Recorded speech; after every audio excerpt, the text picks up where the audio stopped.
دینا ہے. ہمیں تو آپ لوگوں نے آگے کے لیے سفر کرنے کے لیے جو آسانیاں ہوتی ہے وہ آسانیاں دینی چاہیے. اس لیے نہیں کہ ہماری ذات کے لیے, بلکہ اس لیے کہ اس ملک میں جو نوجوان مایوس ہے, آپ ان نوجوانوں کو کیا میسج دے رہے ہیں جو آپ ہمارے ساتھ کر رہے ہیں؟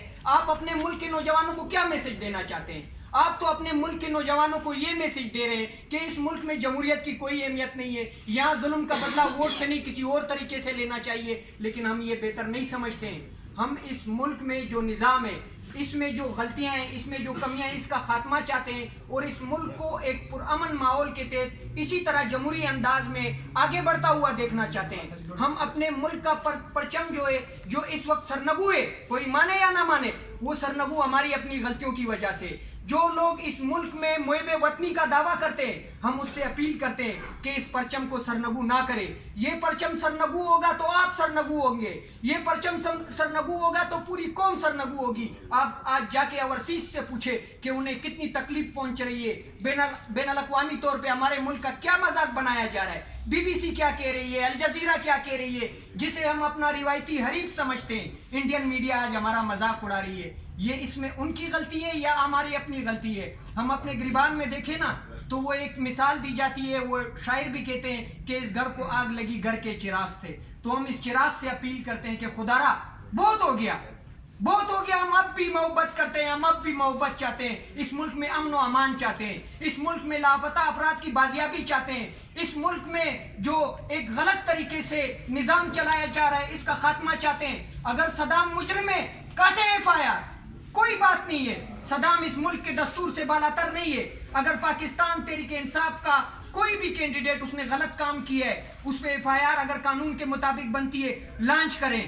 لیکن غیر قانونی طریقے سے جس طرح عمران ریاض کے ساتھ ہو رہا ہے, جس طرح دیگر صحافیوں کے ساتھ ہو رہا ہے, جس طرح ارشد شریف کے ساتھ ہوا, جس طرح زلے شاہ کے ساتھ ہوا, جس طرح اس ملک کے سب سے بڑے لیڈر, سب سے بڑی سیاسی جماعت, ہم تو کہتے ہیں کہ اسلامی جمہوریہ پاکستان, کیا جمہوریت میں ملک کے سب سے بڑے لیڈر پر فائرنگ کی جاتی ہے؟ اگر فائرنگ کوئی دہشت گرد کرتا ہے یا کوئی انتہا پسند کرتا ہے یا کوئی تخریب کار کرتا ہے تو اسے پکڑا کیوں نہیں جاتا ہے, اس کے تہ تک کیوں نہیں پہنچا جاتا ہے؟ اس ملک میں بے نظیر شہید ہوتی ہے, قاتل کا آج تک قوم کو پتہ نہیں. اس ملک میں ذوالفقار علی بھٹو کو جوڈیشلی مرڈر کیا جاتا ہے. اس ملک میں جو اکثریت ہوتی ہے عوام کی, اس کے فیصلے کو تسلیم نہیں کیا جاتا ہے, جس کا نتیجہ کیا ہے آپ کے سامنے. 75 سالوں میں آج ہمارا اسٹاک ایکسچینج دیکھ لے, آج ہمارا جو ڈالر کا ریٹ ہے وہ دیکھ لے, آج ہمارا روزگار دیکھ لے. آج ہمارے ملک میں جو مڈل طبقہ ہے, آپ سب کو پتہ ہے, مڈل طبقہ بھی اس وقت اپنے 2 وقت کے زندگی کا جو اسے ضرورت ہوتی ہے وہ گزارا نہیں کر پا رہا ہے. وہ اپنے بچوں کو تعلیم کے لیے جو اس کو فیس کی ضرورت ہے وہ ادا نہیں کر پا رہا ہے.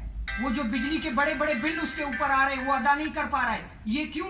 یہ اس لیے جو 75 سال ہم نے غلط فیصلے کیے ہیں نا, جس کی وجہ سے آج ہم مقروض ہو چکے ہیں. ان فیصلوں نے ہمیں اتنا جکڑا ہوا ہے کہ آج ہمیں سمجھ ہی نہیں آ رہا ہے کہ ہمیں کس طرف جانا چاہیے. اور دوسری طرف جو لوگ مکمل حقائق کے مطابق بات کرتے ہیں, انہیں یہ ڈرانے کی بات کرتے ہیں, دھمکاتے ہیں, انہیں اور کسی طریقے سے ذہنی ٹارچر کیا جاتا ہے. بھائی انہیں ٹارچر نہ کرے. یہ آپ کے ملک میں وہ ذہن بچے ہوئے کچھ جو اس ذہنی غلامی کا خاتمہ چاہتے ہیں, جو اس طرح اپنے ملک کو نہیں دیکھنا چاہتے ہیں کہ ایک بین الاقوامی طور پہ ڈونلڈ لو جیسا ایک عام شخص ہے وہ امریکہ کا. وہ ایسا نہیں ہے کہ وہ چیف ایگزیکٹو ہے, وہ میرے ملک کے ایک بڑے ادارے کے بڑے شخص کو جس اتک آمیز الفاظ میں یاد کرتا ہے, جس اتک آمیز الفاظ میں اس نے اس سائپر میں لہجہ استعمال کیا ہے. آپ دیکھیں, اگر آپ کو ان سے خوف ہے, قوم کو کوئی خوف نہیں ہے.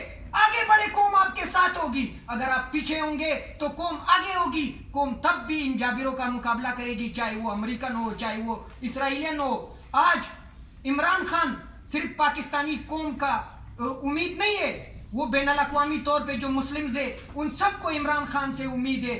وہ اپیل کر رہے ہیں کہ عمران خان کو رہا کیا جائے. آج فلسطین میں کیا کیا جا رہا ہے, یہ ہمارے لیے, ہمارے مسلم کمیونٹی کے لیے شرم سے ڈوب مرنے کا مقام نہیں ہے. فلسطین صرف فلسطینیوں کا ہے کیا؟ بیت المقدس جو ہمارا پہلا خانہ کعبہ ہے, کیا وہ صرف فلسطینیوں کا ہے؟ وہ ہم سب کا ہے. اس کا دفاع ہم سب پر لازم ملزوم ہے. ہم اللہ کو کیا جواب دیں گے؟ کتنی زندگی ہم نے جینی ہے؟